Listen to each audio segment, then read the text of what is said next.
Welcome to Happy Tummy with Annalie. Palabasin natin ang natural na oil sa taba ng ating pork. Mga ka-Happy Tummy, magluluto tayo ngayon ng pork humba. Wow!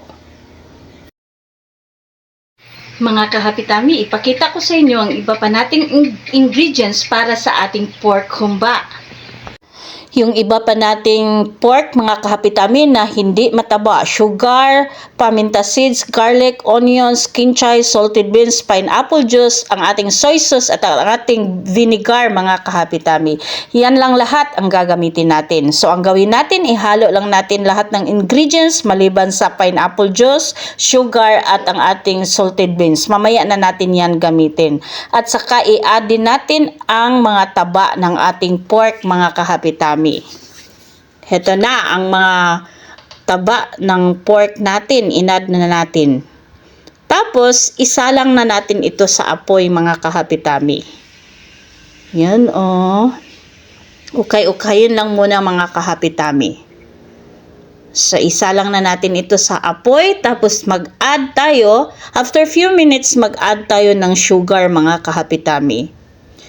So, ang ating pork humba, mga ka-Happy Tummy, ay dapat malasahan mo yung matamis sa sugar, maalat, at saka yung maasim.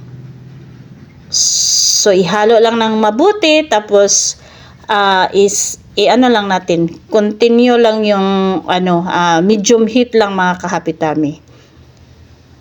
So, pag malapit na siyang medyo malambot na siya, mag-add na tayo sa ating pampalambot pa, yung ating pineapple juice, para mas lalong maging malambot ang ating mga pork, mga ka-Happy Tummy.